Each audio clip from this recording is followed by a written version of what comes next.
That's all right. Now we have Jim on the air. Oh, God. Well, Jim, all I can say is right off the bat, before we go any further, happy Thanksgiving. I hope I know we're all having smaller Thanksgivings this year, but we still love our family and friends, and we can communicate with them other than in person. Right. I totally concur. And let's make it a special Thanksgiving in that we are giving up X amount of the things we've enjoyed every year. And let's put that in perspective and saying, well, we're all here and we can Zoom or we can phone and we have a vaccine. In fact, I think we got another vaccine now. And they're really paying attention to what you brought up. By that, I mean the companies you brought up last time, Marshall, in terms of distributing the product. And I think with the new administration, who's hitting the ground running with 7 picks today, we'll read about them, though we've heard about them. Biden is going to get his team right into this. They've already met as a group about 2 weeks ago of all of the scientists and so forth. And, he's got his team. He's been working with these people for years.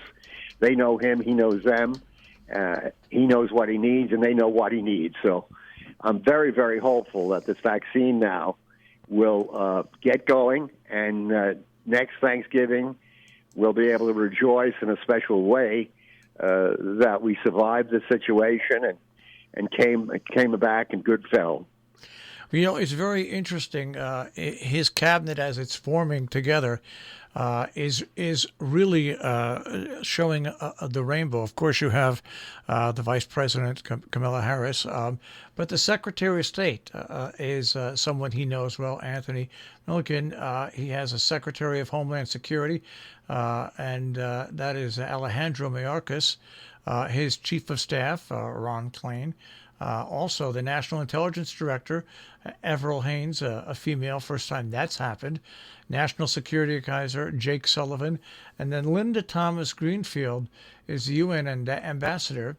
And he's even got, he's brought in a name that we're all familiar with to head the money department where Mnuchin is.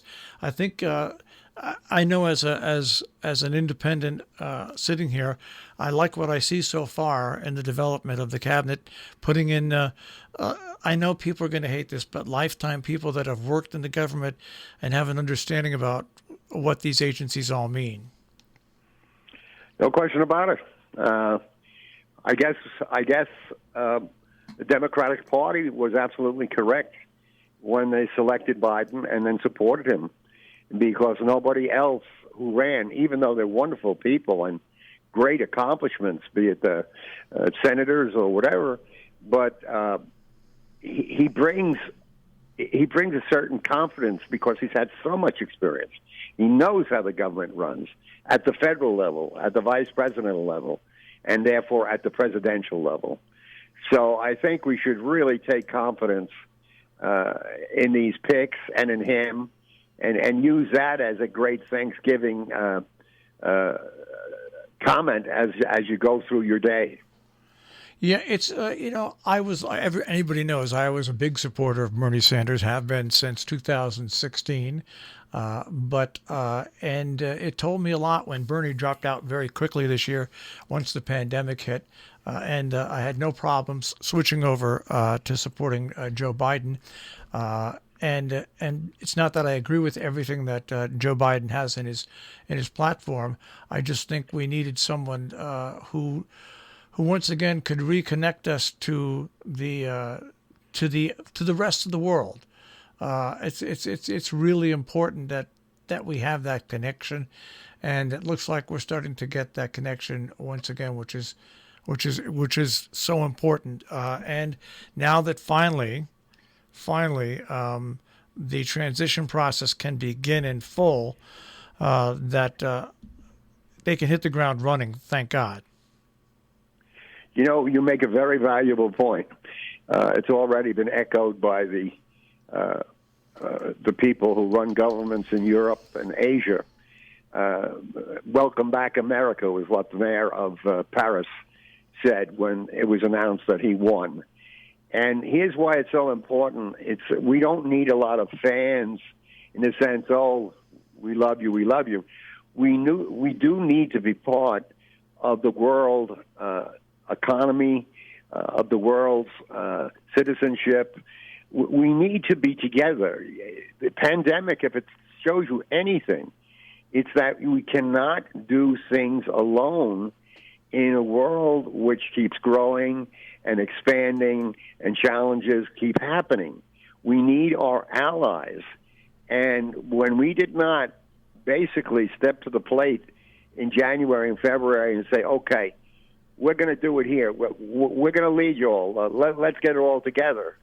It would have been a much different situation. Now, we used to do that. We did that with Ebola, with Obama and Biden. And we were extremely successful because we led the world. And we're so intertwined now because of travel. I'm not going to be redundant. I mean, we're just so intertwined. And, for instance, over the years, I've taken many trips and really enjoyed other people's cultures and countries and so forth. And, we've had to give that up short term because of what has happened here on the health front. But the point is it's very, very necessary for our young citizens to grow up understanding the world. And you can understand the world best by going and visiting or going to a college or a school in another country, paying attention to them. So hopefully we're going to bring this thing back together. It's going to take a lot of work, but I was so impressed with the work that Biden's been doing with all of these old guys he knows, but they're young people, young staffers. So we're going to be okay. It's interesting because one of the picks is a woman to run the Treasury Department, Janet Yellen. Now she has, of course, plenty of experience. I mean, she chaired the Federal Reserve, but I like the mixture of men, women, and also the different colors and the different backgrounds of people. Having a Cuban-born person to run the Department of Homeland Security. I just these are all fundamental, very, very, very good things. And I will say this, the one thing that I had hoped for when Donald Trump was elected president is that he would bring in some very talented people from around. But I fear now what the Donald Trump presidency has done is taken that away in future elections where you're going to try to break the mold and bring somebody in as president who has absolutely no political experience. I mean, Jimmy Carter had very little political experience, and he failed as a president not for any bad reasons. He just didn't have the political strength and the international strength. As you see, he's still alive today doing incredible things. So this is the second time that really the American public went out of its safety zone and picked somebody like this. And both times that this happened, it really didn't work out best for the country on two different total reasons. So I've got a feeling that unless somebody really, really has some luck, the expert from being out of politics to become president, I really think that's in danger from now on. Because, just face it, we obviously see that if you don't know how the federal government works and interacts with other governments and everything like that, you are behind the eight ball. And if you are an isolated person who just relies on a few of your friends, it might work as you run a business, but it doesn't work if you run a country. Correct. Hopefully we've learned, and hopefully in getting ourselves back together, we'll come back together more as a country of American citizens rather than a country of several divisions of citizens. In unity, there is strength. You can look at any development in modern or previous times, and you'll find out the greatest success was when people had a common interest. They worked together.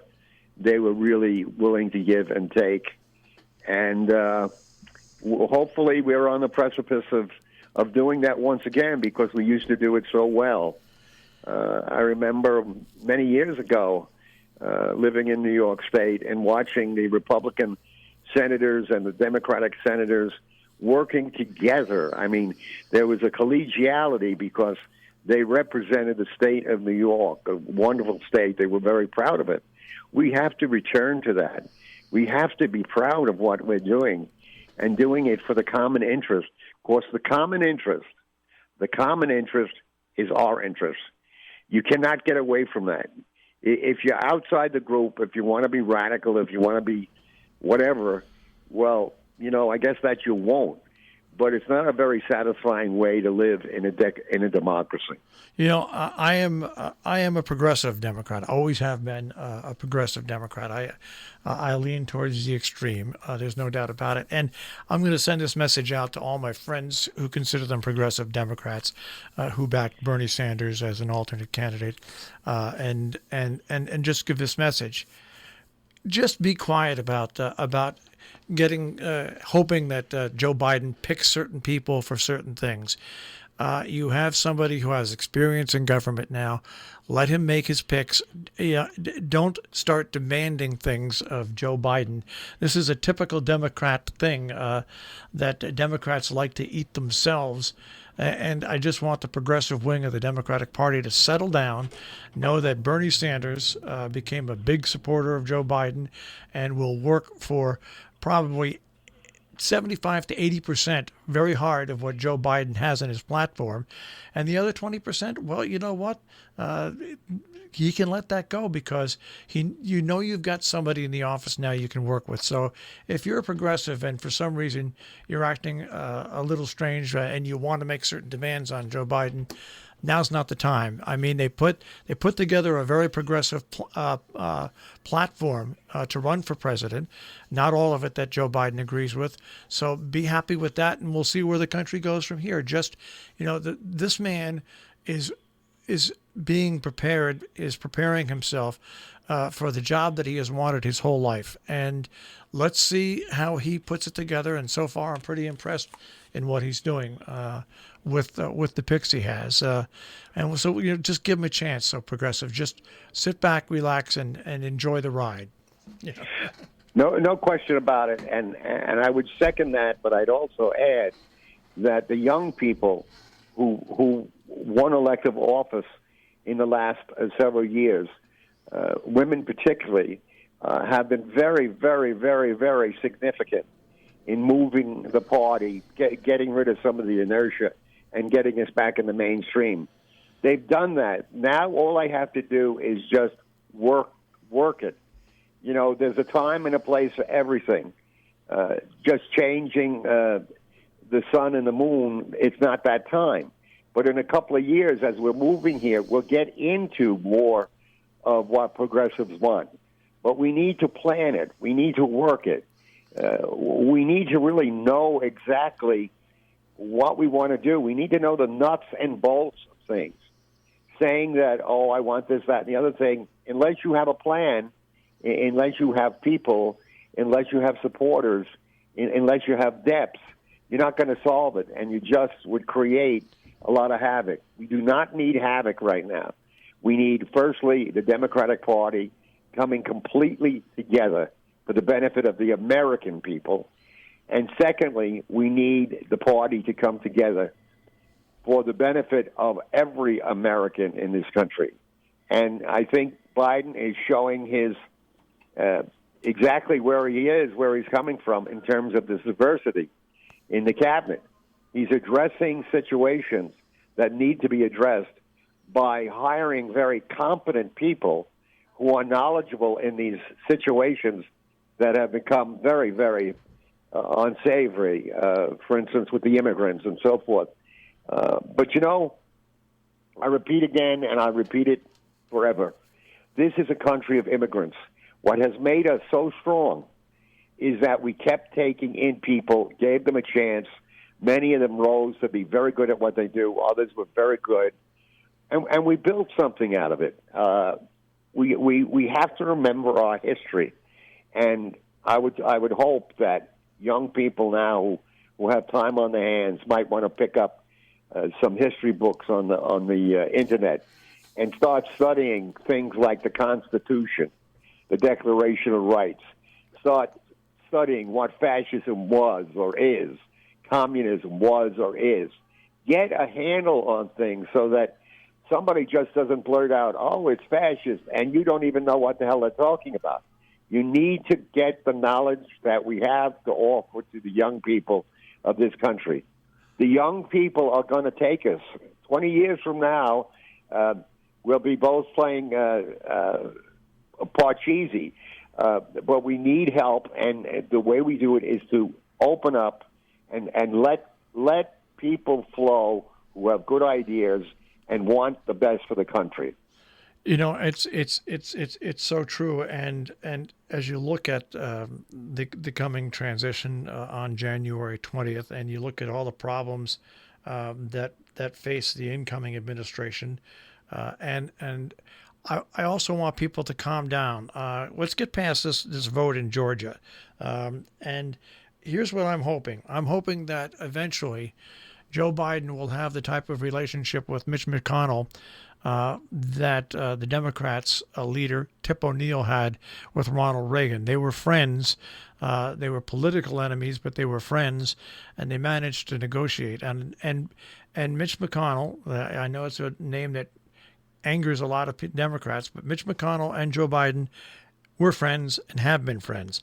I'm hoping that that's enough of a stimulus where if the Democrats don't get control of the Senate, that I think that they can pull off the Tip O'Neill and Ronald Reagan play where they both worked together for 8 years. Well, two things. As has been mentioned several times in the press, when Joe Biden's son passed away, Mitch McConnell was the only one from the Republican side that came to the funeral. Two, they have a long history of working in the same Senate. And three, Mitch McConnell now has an opportunity to work with everybody to get this country going again. Mitch McConnell has devoted his whole life to civil service work in the sense of working for the citizens of Kentucky and of the country. I suspect he wants to leave a good legacy. He doesn't want to leave a legacy where he didn't step up and get the money necessary to keep this country going. And I don't think it's political that much in what I'm saying. I'm saying that after a while, there's so many great things you've done and success and this and that. But as you get towards the deadline, as you get towards retirement or whatever you might want to call it, you want to make sure you've done everything you can so that in your own consciousness, you know, I did the best I could. And I honestly think Mitch McConnell is up to that. I have never really cared much for Mitch, and that's fine. Mitch might not care very much for me, and that's fine. The point is we have to be able to speak to one another with the common goal of what's best for our country and our citizens. And I'm a little optimistic, frankly, that that'll happen. Right. And so we'll see. We'll see. Each of us now has got to pull our own weight by taking care of ourselves and our family and taking care of our neighbors and paying attention to what is good for the Commonwealth. All right. This idea of mask and so forth, that's the kind of thing. All right. Jim, we're out of time. Oh, I don't believe it. Is it Thanksgiving already? Hold on. They've got the turkey now. Let me go. All right. No, hey, happy very happy Thanksgiving to you. And to you. God bless America. This is wonderful what's happened here with Biden. Let's hope. Let's pray. All right. Then happy Thanksgiving to you and yours, Jim. Okay. Bye-bye. Thank you. Jim Lynch and Cover Your Assets this morning here on Robin Hood Radio.